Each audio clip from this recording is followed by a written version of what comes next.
Good evening, ladies and gentlemen, boys and girls around the world. This is once again time for the WADcast, episode number 128. Yes, I'm one of your hosts, Josh. Joined with me, as always, from the year 1999, it is Mr. Brandon. What is up? What's up, buddy? I'm sure everyone's noticed that we don't have the cameras on right now. I'm having some severe camera issues with on my end, and I think Josh is just kind of joining me in solidarity right now. So Solidarity, brother. But yeah. But no, not much. Not much. It's been a busy week with this whole Cinemacon thing going on that just wrapped up today, I believe. So it's there's been a lot of things that have been announced and a lot of things that we have such a limited time to really go over. There's no way we can cover every.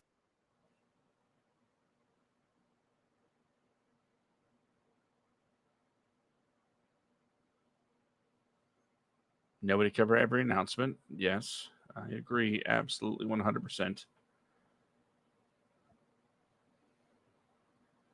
Okay, well, yes. The Brandon kind of got disconnected from the show. So hey everybody, it's Josh. It's the Josh show. You know it sucks. He had all the notes, so yeah. Here we are. It's Friday night. Time for the podcast. Writers, actors, director podcast. Oh boy, what a week it's been. You know, the last few days it's been kind of crazy with the weather here. And oh, here's Brandon. There we go. Sorry, I closed out of the another tab on the internet, and I guess I closed out of all the tabs. So that one. Oh, yeah. Get everything ready for next month. So bear with me. I'm just fried right now. But yeah, it's been like from some of the announcements I've been reading up on today. It's been a very exciting week. So I mean, you have like a lot of trailers that have come out, a lot of announcements that have come out. And to say that I'm excited for a lot of it would be an understatement, which I have not actually been excited about cinema like this in quite some time now.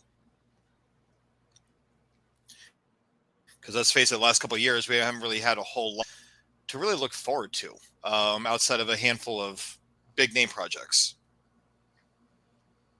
Then yeah. I guess. I've probably seen more new movies in the last couple of years that I haven't done in a long time. But I think you're right as far as anticipation, because all of the great movies that I watched over the last couple of years have sort of come from nowhere. Would you say the same tracks for you? Yeah. It's like, what's, yeah. Well, I mean, I've this? gotten more excited for independent Rulon and Netflix. Yeah, that's basically what it boils down to. Yeah, and I've got more excited over things from Amazon and Netflix. Can you hear me? Yeah. Josh? Yes. I can hear you perfectly fine. All right, sorry. I just want to make sure you can hear me. Like I didn't. Okay. All right. So no, I've been getting more excited over things like on Netflix and Amazon than anything else, or even Hulu. Than a lot of things that have been coming out into, like in theaters. So I mean, you've had a lot of things that have come out, like independent films, like Willy's Wonderland. I mean, Willy's Wonderland was something I was looking forward to, and I don't think it came out in theaters at all. I think it was if it did, it was a limited release. But a lot of these movies are pretty much coming. They've been coming straight up to streaming, almost immediately after it's been released in theaters. So you haven't really like time to go see it in theaters, but that time was limited before it was dropped off at home. So, you know who I think did a great job? That being the case, like a lot of movies that. Who? Oh, I haven't watched it yet, but Cocaine Bear. Their release window in theaters was short. It was hit. And now it's on Peacock. Yeah. No, it was a very short-lived release. And the the movie itself, when I saw it, it was hysterical. I had no reason to be as funny as it was. 'Cause, I mean, they made this entire movie based off of a situation that happened a while back that was resolved in such a short period of time with no fatalities.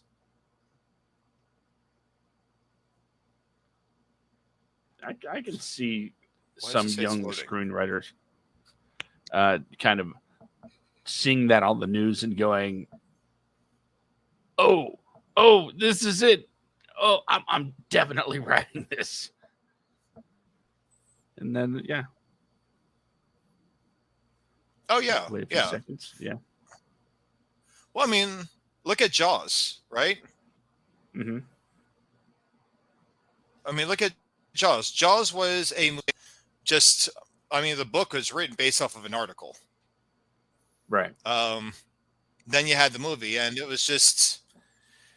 I don't know. It's just like, I mean, a lot of things that come out are based off of the most mundane situation. That's in a bear fueled on cocaine is not exactly a mundane situation, but I don't know. And you said you still haven't seen it yet. No, it's on Peacock.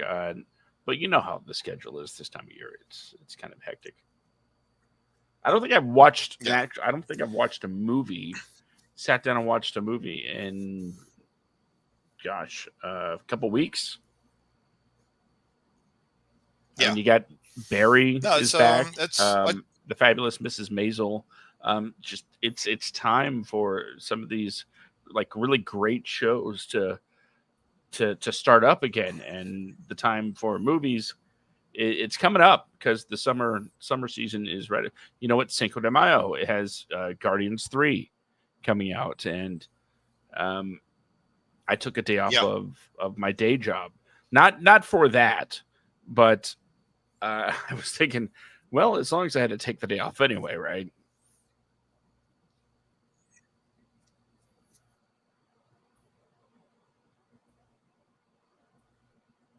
Yep.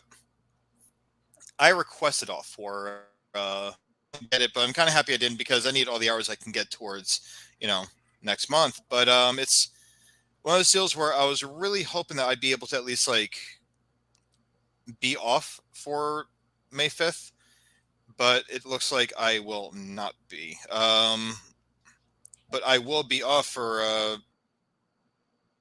that following Sunday, so that's most like. So I'm looking forward to it. I've gotten so far I really need to start using my AMC pass much more often because I'm not really getting my money's worth out of it. I guess I kind of did because Yeah, I saw same. Mario Brothers twice now, but it's just like since I've reinstated it, I've only seen 2 movies this entire month, and you know, like you're supposed to see like 3 movies a week, but with my schedule, it's just not happening.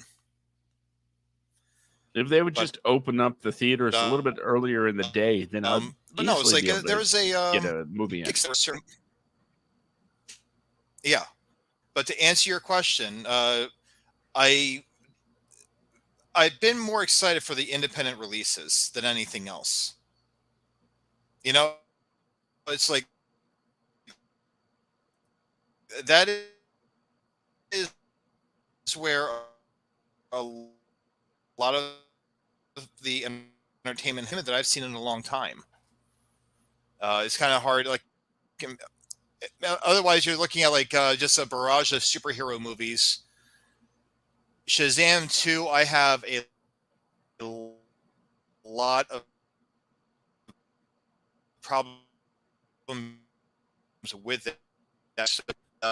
See, like because we've spoken about length on this show, but Polish is like that I would be more happy to watch over and over again because it is very great acting, and it's kind of like it's like finding a hole in the wall restaurant that doesn't have a whole lot of foot traffic going through it, but they have amazing food.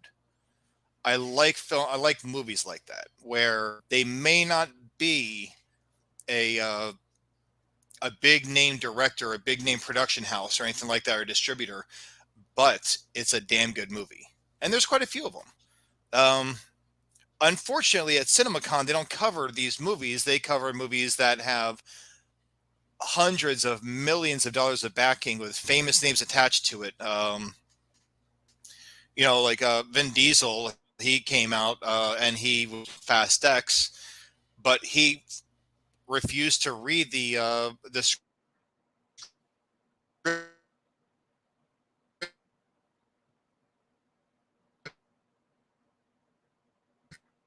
that was given. How you doing? You don't see like the care concern, if that makes sense, in big name movies versus what you see in independent movies. So, but with these other movies coming out, I'm getting more excited about some of them. I'm getting more excited about like things like Oppenheimer, or yeah.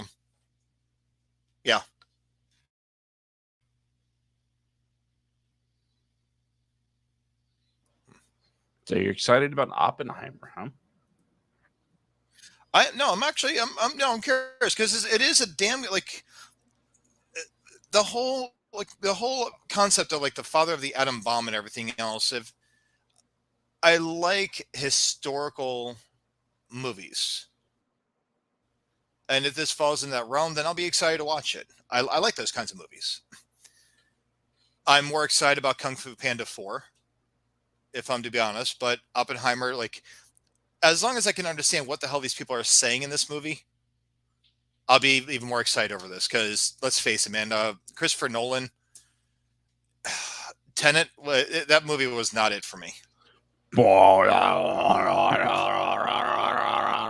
Yeah, it's. I hope he fixes this sound in this one. He did it for Bane in The Dark Knight Rises. He should do it for Tenet 2. Go back and fix it, re-release the movie, but so we can actually understand it. Did he do it for Bane? Did he? Yeah, Did he? yeah. Did you see Dark Knight Rises in the theaters? Yeah. You couldn't understand a word Bane was saying, and then when it came out on DVD and home video, stuff like that, you could actually understand him. It was amazing. Like, oh, so you're telling me you're telling me you plan to get caught? Oh, cool. Then the home DVD, like, so you tell me you plan to get caught? Of course. Like, you'd actually hear him. Or perhaps you was wondering why you would shoot a man before throwing him out of a plane. Yeah, like, I felt like I should have gone to see that movie with subtitles in the theaters. Maybe it's time to drop the pretense, Mr. Wayne. Yeah. I don't know what you're talking about. I'm Batman. I'm not Bruce Wayne. I'm Batman. And that's actually one thing I got dropped at the at Cinemacon is the brand new trailer for The Flash. What are your thoughts? I didn't watch it. You haven't watched it? No. Would I be out of line if I were to say that? Probably, but say it anyway. DC needs to stop. DC needs to stop trying to make their movies dark and gritty and edgy and everything else. Listen, Flashpoint, the comic book, and even the animated movie, right? I know you've seen the animated movie on HBO Max, or however you might have seen it, but have you gotten around to watching that? It's been out for a while now, but the animated movie. Yeah, Flashpoint. No, I haven't. Oh my God, you need to watch it. Okay, so you have these movies that DC puts out in their animated realm, in their animated studio. They put out these amazing movies. You have Justice League Doom, where all the members of the Justice League are captured, put in these traps where they're like, these are Batman's contingencies if each one of these people were to go rogue. So someone uses these contingency plans and turns them on each Justice League member that they were designed for. This is something I would love to see live action. I really would. It's a damn good movie. But then you have Flashpoint, which is what the Flash is loosely based on. Now, in Flashpoint, apparently, I guess, like in the Flash, from the shows I'm seeing, you're just going back and you're seeing Bruce Wayne from like the '89 Batman, Michael Keaton's Bruce Wayne.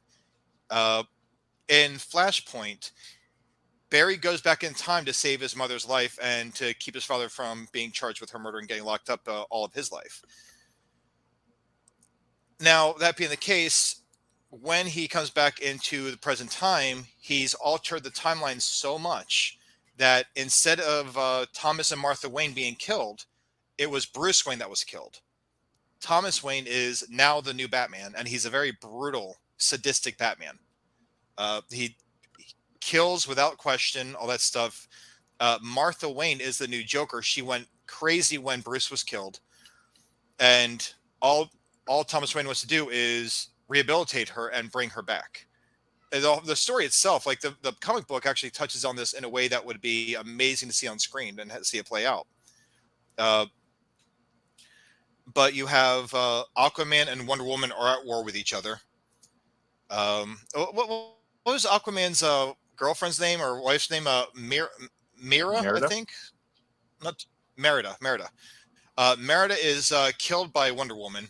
Wonder Woman is wearing Merida's crown.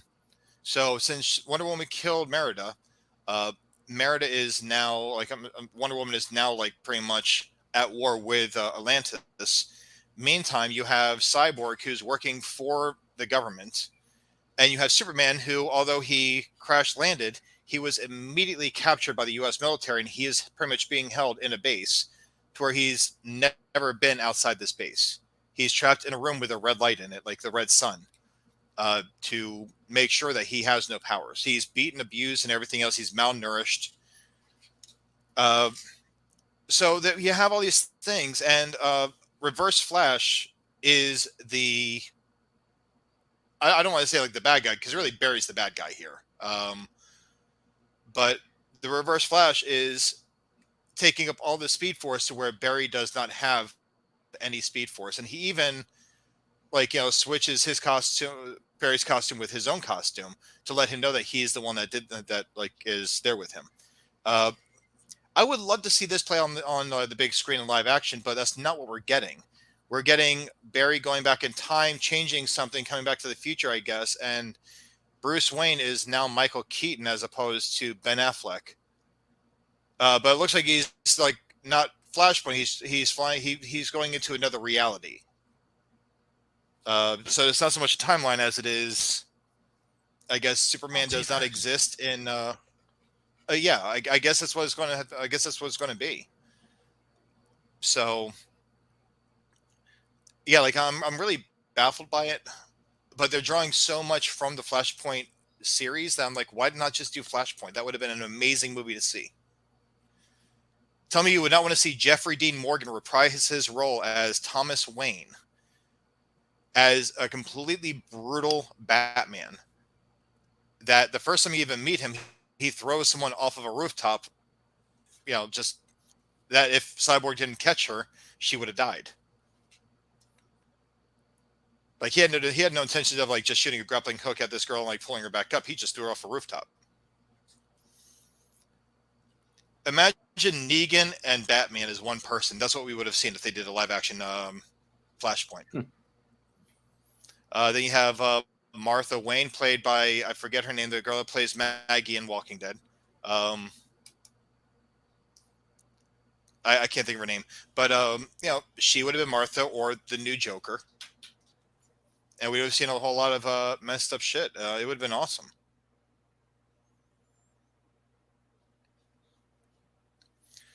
So it seems like an awful waste of casting just for Bruce Wayne's parents to be in one scene. Oh yeah, absolutely. Well, I mean, it's like, and that's what I was kind of like when I heard that they're doing a movie loosely based on Flashpoint. I was like, oh my god, Jeffrey Dean Morgan as the Thomas Wayne Batman. That would have been awesome. We're getting Michael Keaton back in the saddle, which is cool.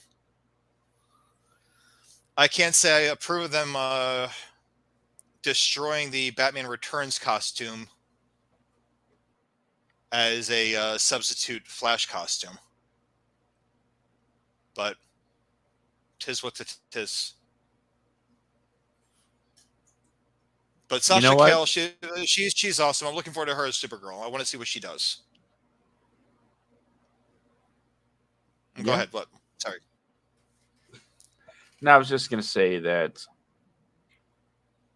the unfortunate thing about all of this isn't the fact that this movie is apparently supposed to mark the end of, the darkest timeline. Yeah, I'm okay with all of it just ending. And in fact, that's probably my favorite thing going into this, is knowing that it will soon be over. What I think is unfortunate is that once again, with these DC films, we're getting a tremendous, it's a killer storyline that is utilized instead of doing something really awesome with world building. It just seems like this was their panic button, and now they're pressing it. And that's exactly it. Like, I'm looking at what they're doing,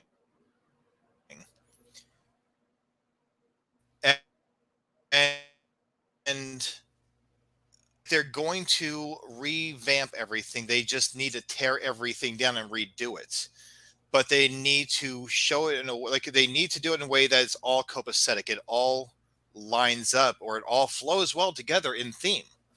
That's why Marvel is so successful, has been for the last, 10, 12 years now. Their movies all follow like a certain kind of like a theme with each other. The solo movies have serious moments, but they're mostly just like you might as well be reading a comic book watching these movies, right? You watch any DC movie, and these movies are so dark and morose and depressing, and it's like, it's not just the Zack Snyder ones either. But then you go from you have Wonder Woman. Wonder Woman is a very, very, very I've got to say, a dull movie, and then they try to lighten it up. They went from watching Wonder Woman and watching Wonder Woman 89. Was that what it was? 89? 84. 84. Okay. So watching Wonder Woman and watching Wonder Woman 84 is pretty much like watching Thor and then Thor Ragnarok in theme. That's what it switches to. It switches from being this dark, serious movie to this kind of actually funny movie that doesn't really seem to flow. Am I making sense here with what I'm saying? Do you get my comparison with it too? Maybe. Okay, let me put it this way. Wonder Woman is such a serious movie. Yes. There's no ifs, ands, or buts. It's a very serious movie. Uh-huh. Thor was a very serious movie. Yeah. And then you go to Wonder Woman 84, which was very lighthearted. It was more comedic. It wasn't like, it was more comedic. Yeah. It had some serious moments to it, but it was more comedic, much like Thor Ragnarok, which had some serious moments to it, but it was also more comedic. But it's like it's skit that in between movie. But even then, you have things with DC, like their movies are just all over the place. And even like in Shazam 2, here's my big deal with Shazam 2. As Billy Batson, when he's I guess he's 18 in the movie now, he's turning 18. When it's the kid actor playing Billy, he's much more mature than how Shazam comes off when What's-His-Face is playing Shazam. It's like he goes from being like a more serious, level-headed kid to being a very immature minded adult that pretty much has a mind of like a 13-year-old. Like they need to do something with these movies and really make them make sense. I say honestly, leave The Rock the hell out of it because The Rock's just going to make everything even worse. Now the Rock's already gone. Oh no, I'm just saying because like it's just like I know he and James Gunn had their meeting and everything else, and they were talking about how like there might be a future for Black Adam somewhere. I'm like, well, just leave The Rock, his creative input out of everything. Or perhaps they're wondering why you would need The Rock when James Gunn has Rock. God. It's just, I mean, it's so like incoherent at times. But then you have movies like Blue Beetle, which looks like it's going to be like I don't want to compare it to Iron Man because I don't think any movie since has really come close to what made Iron Man so great to me. Thank you, Jon Favreau. But no, Jon Favreau's the man. Jon Favreau has his shit down. I mean, look at what he does with the Mandalorian. Mandalorian's an amazing story. Even though Kathleen Kennedy like got herself involved, it is still an amazing story. But you know, you have Aquaman, Aquaman 3, I guess. No, Aquaman, is it 2 or 3? 2. Aquaman 2 is coming out. So you have all these superhero movies coming out, but then you have Barbie. Barbie is coming out. Yes, it is. And I guess it's going to be a musical. I'm not too sure about that one, but I think Barbie's actually going to be a musical movie. Well, let's find it looks out like here. It looks like they're like in the trailer. It looked like there were some dance numbers, and they haven't really released a whole lot of information about this. Barbie movie going to be a musical. Okay, so it is okay. Okay, yep. Okay, it's a musical take on the famed Mattel doll. You know what movie they need to make now since they're bringing back all these toy properties in the last like decade or two? GoBots. No. Mask. No. Nope. Rubik. That's it. What? I want to see Rubik. I don't know Rubik. what that is. It was a cartoon from the 80s or 90s, and it's a Rubik's Cube. But the Rubik's Cube is named Rubik, and it's magical, and it's a sentient being that's got a face and legs and arms, but it's in a Rubik's Cube. You have to solve the Rubik's Cube to get him to come out. Imagine if you're in a life or death situation and your Rubik's Cube's all kinds of fucked up. There's my one per episode. And this is your way of saving your own ass, that you've got like under all this immense pressure, you're about to die. You've got to solve a Rubik's Cube just for this magical being that lives inside the cube to come out and save you. Okay. Seriously. I'm going to stop you right there. Look it up on YouTube. I'm not even joking. I did. You used your one per episode to talk about Rubik. Because it's that stupid. It's that stupid that I would die to see that on like in live action. I want to know how they even make that work. They can't. Get off my plane. If anyone says they can, if someone says they can, I call bullshit. You cannot. You have to look this up on YouTube. We have to show everybody what I'm talking about here. All right, I'll see what I can find real quick. Keep the kids busy. It's so hysterically dumb, but it is a product of its time in the 80s when cartoons were new cartoons were coming out almost every other week. The toy companies were trying to get their brands into like onto Saturday morning television. Movies were making constant cartoons. We had Back to the Future, Police Academy, Bill and Ted's Excellent Adventure. We had the Rambo. We had a Rambo cartoon when we were kids. Rambo, like it is not a kids movie. But it's they turned it into. We even had a cartoon with Wayne Gretzky, Bo Jackson, and MC.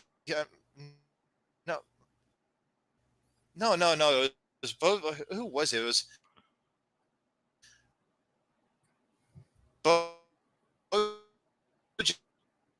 Jackson, New Kids, some of the heroes, something. Let me see here real quick. I could look this one up. Well, while you're looking that up, we are ready to watch this. So wait, I don't know if I shared audio or not. Okay. Share It's called screen. Pro Stars. Okay, with Michael Jordan, Wayne Gretzky, and Bo Jackson. That's who was in it. All right. Here we go. On a mysterious night, the cube appears, bringing happiness. The cube has changed everything in our life. He's colorful, magical, lovable. Ruby, he's our friend. Ruby, the amazing cube. Hello, my name is Rubik. I told you. Back in the 80s, man, we had an Ewoks cartoon too. Remember that one? Yeah, I do, but we're not pulling that up. No.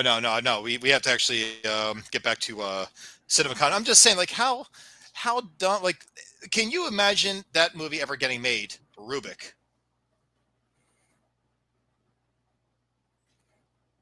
No. And how the hell did we get a Rubik cartoon, but we never got a Magic 8 Ball anything?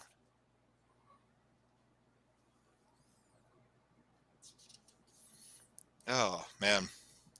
Anyway, so like, what was was there anything that got you excited from CinemaCon? Like anything you can think of that you just like were, oh my god, this is great, kind of announcements or trailer or anything? Just want to throw this out there real quick. In 1996, Magic 8 Ball, the movie, came out. Oh, I'll have to look that up. That's funny. Yeah. I'm trying to think of something. See, ladies and gentlemen, if you're writing a script and you think that if you think that something you're thinking of has not been made, it's been made. Because there's a movie about a Magic 8 Ball. And the storyline is a company charges a fee to the patron who asks for anything in life. Then with a roll of the Magic 8 Ball, the wish is either granted or great consequences ensue. Oh God. That sounds horrible. I'm going to look it up and watch it.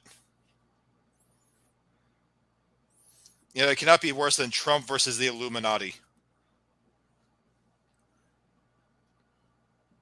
I don't know. And that movie was hysterical. It was funny for the worst reasons. Magic 8 Ball, directed by Jeff Wadlow. Produced by Jason Blum. Wow. It's some of his early work. Okay. Okay, well, aside from like coming off the Magic 8 Ball, like what was something you were excited about? Like what was like an announcement that you thought was like really, you had to see this, you can't wait for it to come out? Like what got you excited about CinemaCon? I did find it interesting that Sony announced that Craven's going to be rated R.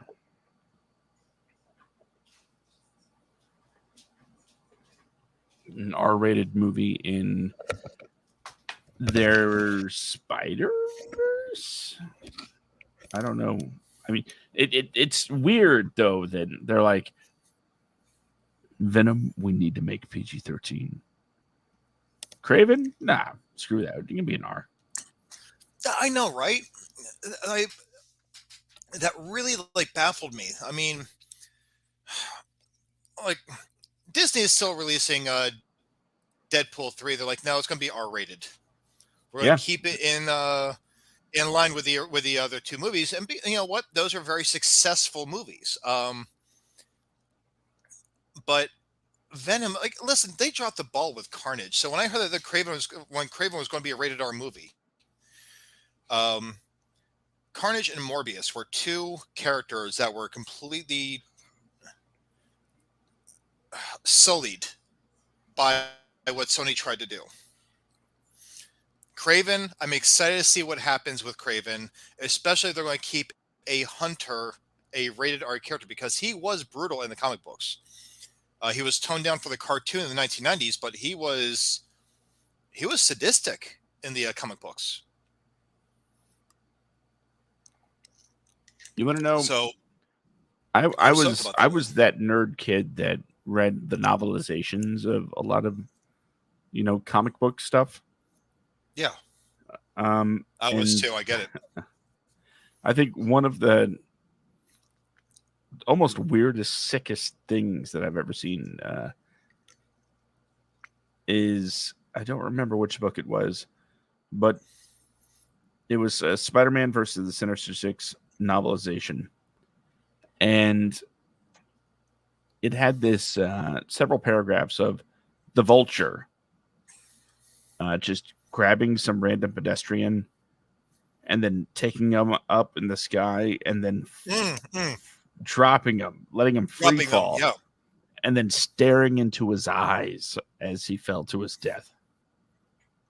I was going to say, didn't Vulture drop with the person and then catch himself last minute? Yeah. He wanted to see the look in the guy's eyes as he, faced his death. I was like, that is sick. I don't see Michael Keaton doing that anytime soon. No. It's that was something, because I read the same thing actually. That's wow, dude. I didn't know you read that. Yeah, no, it's messed up. And these characters are. I want to see a comic book movie. I don't want to say like The Watchmen, because The Watchmen, while I will say it's one of the very few movies that Zack Snyder put out that I was like, this is actually a very good adaptation.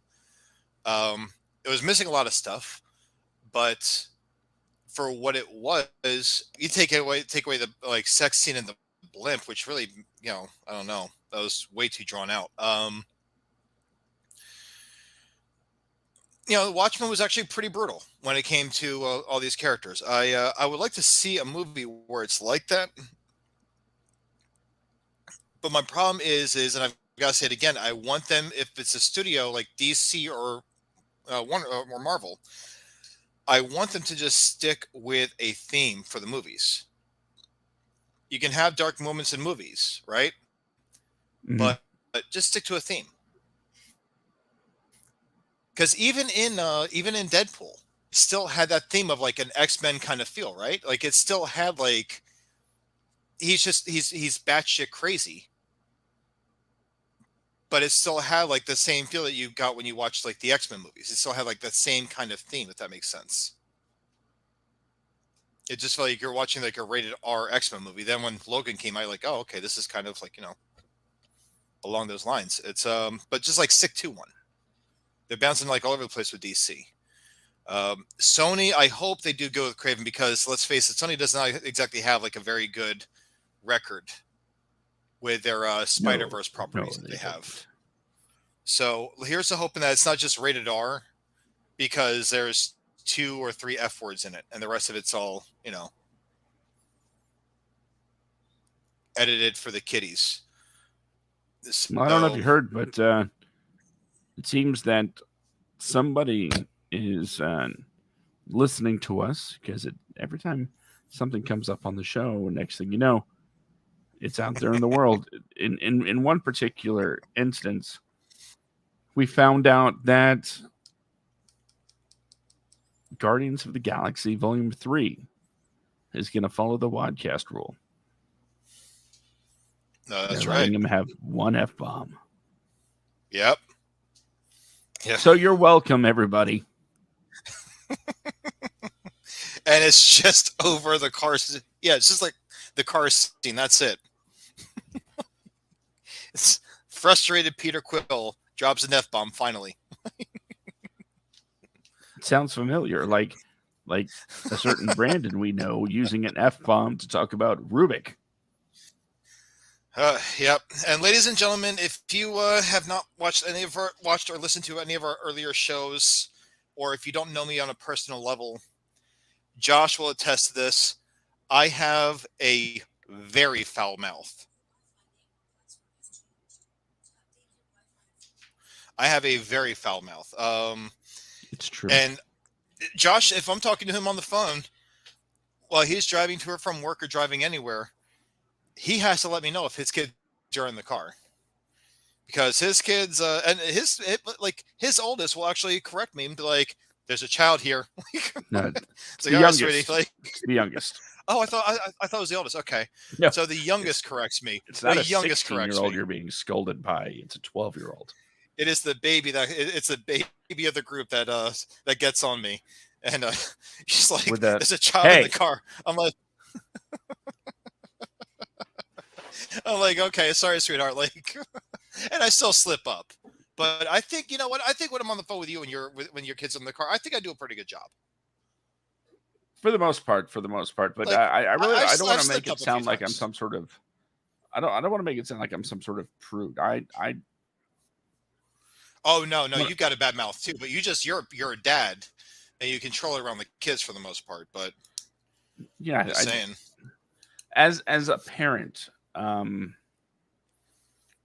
just want my kids to know how do I say, speak on a social public level before they decide to start speaking on a more adult personal level.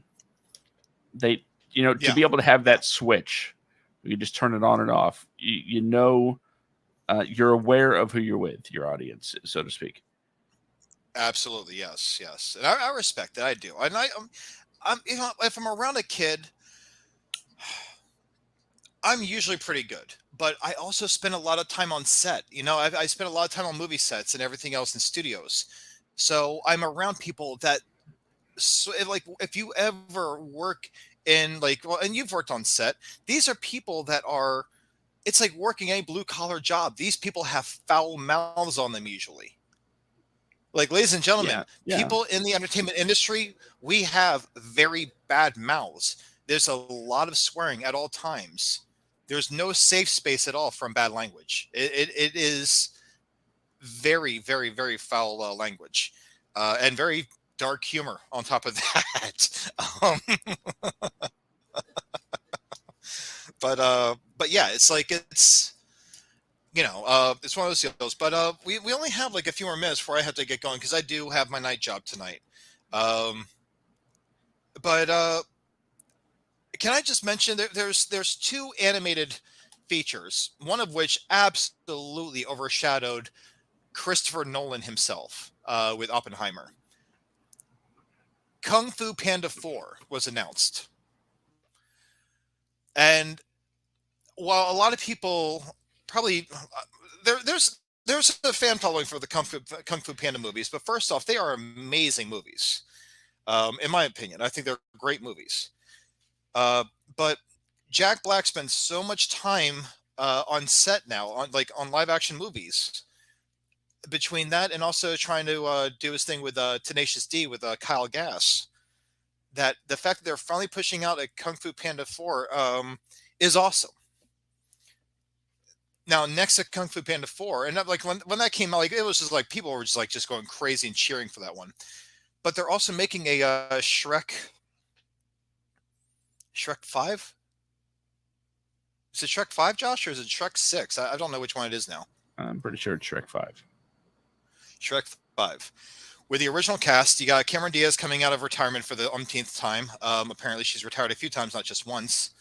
You got Eddie Murphy coming back as Donkey. You've got Mike Myers coming back as Shrek.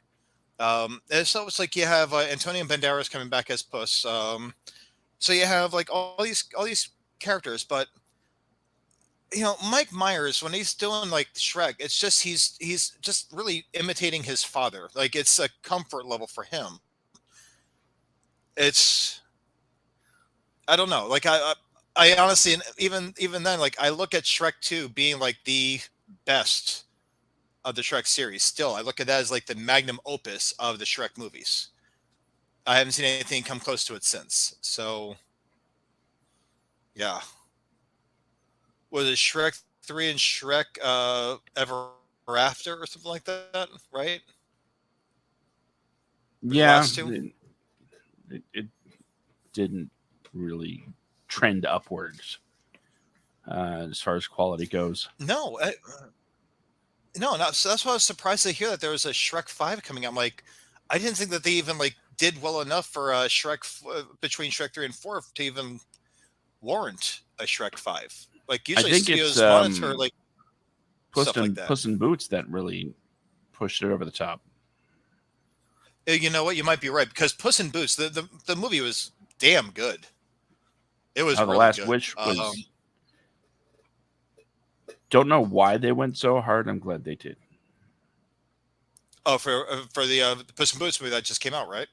Yeah, it was crazy good. Oh, yeah, dude. Yeah, like I mean, the animation was completely different. I love the animation style that they did for that movie, but just the movie itself.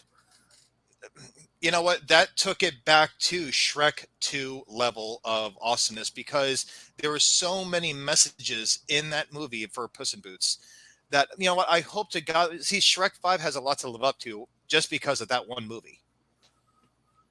So, I'm torn, but at the same time, like, you know, I want to see what Mike Myers is going to do with Shrek, but, you know, he hasn't really been in a whole lot in the last, you know, while now. You know, he's kind of fallen to the wayside as far as more of like a supporting character, I believe, in the last decade or so. But outside of like his Shrek appearances, but not to say he hasn't done leading man stuff. It's just nothing that's been really high octane or anything that's really, you know, drawn like a marquee to it. If you know what I'm saying. Know what I mean? I do. But I will say, like the color purple, I'm stoked for that movie. It is a musical adaptation of the novel. Oprah Winfrey will be back to reprise her character, I believe. She's also the producer for it. But you have a you have this one actress who is oh god, what was her name? Jamie Lee Curtis. Fantasia, I think her name is Oh. Jamie Lee Curtis. No. No, it's oh god,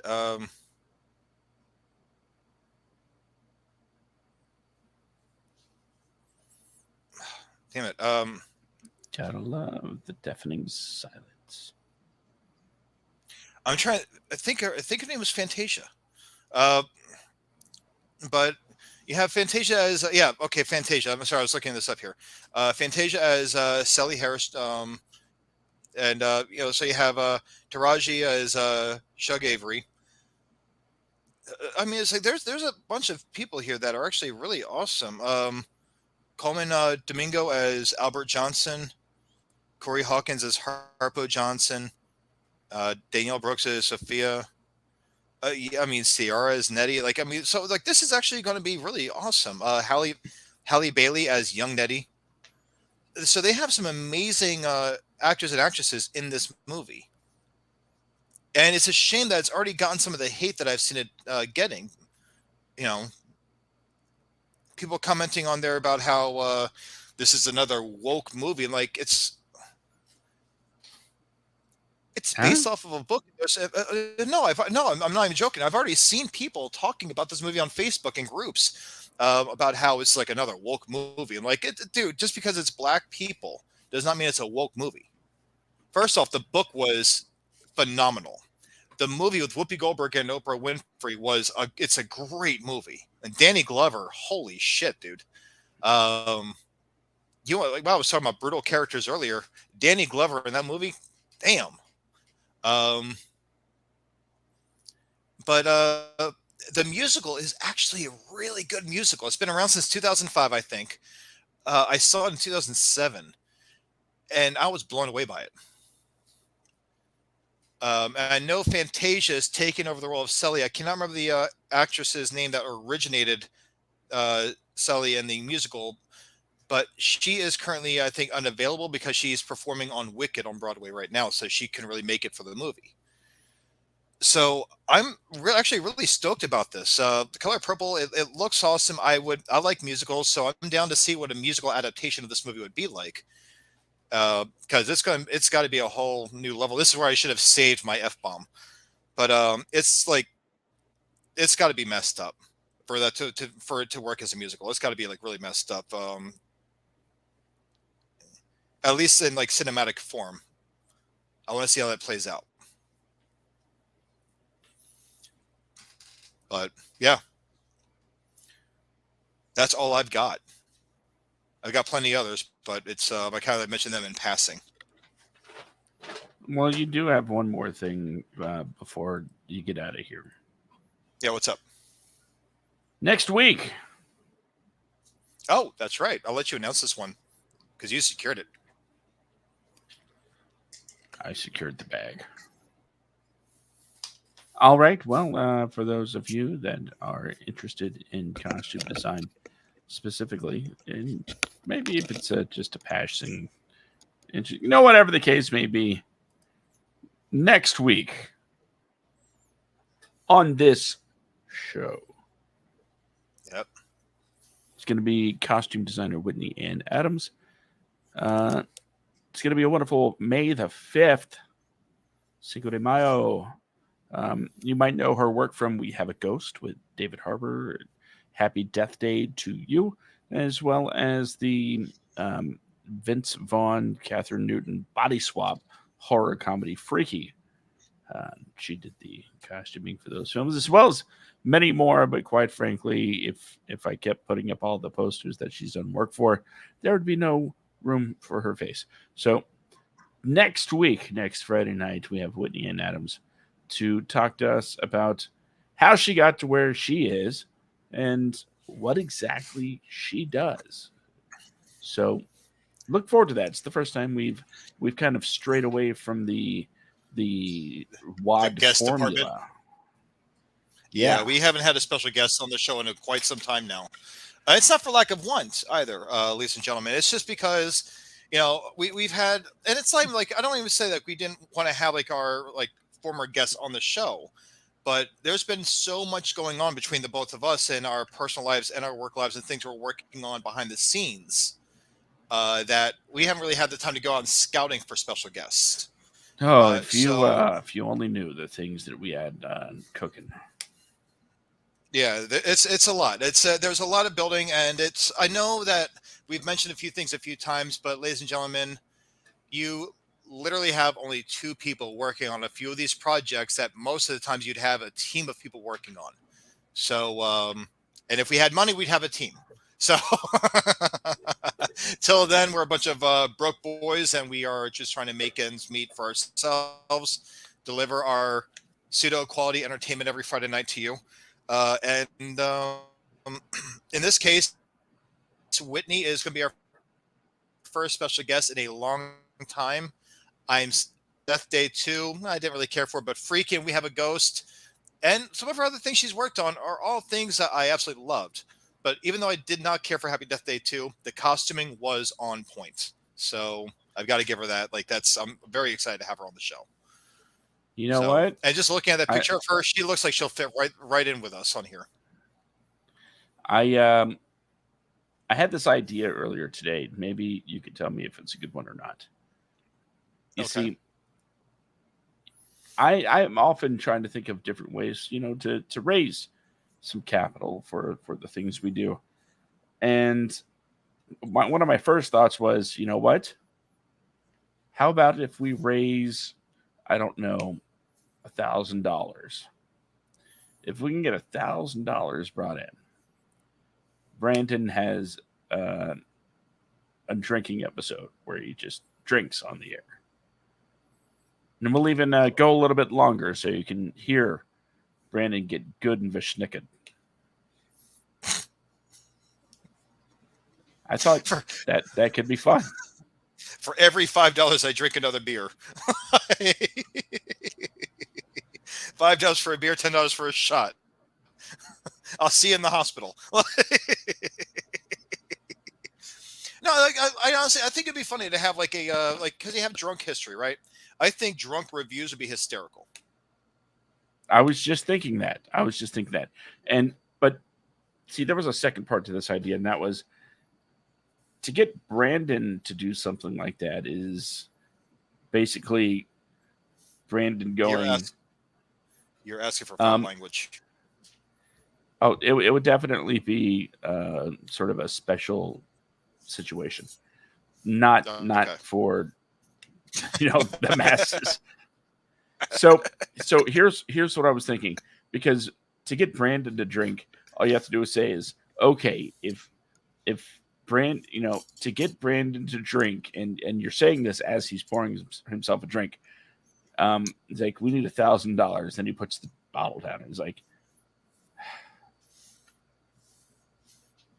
but I was thinking if we could raise a little bit more than that, a little bit more than $1,000,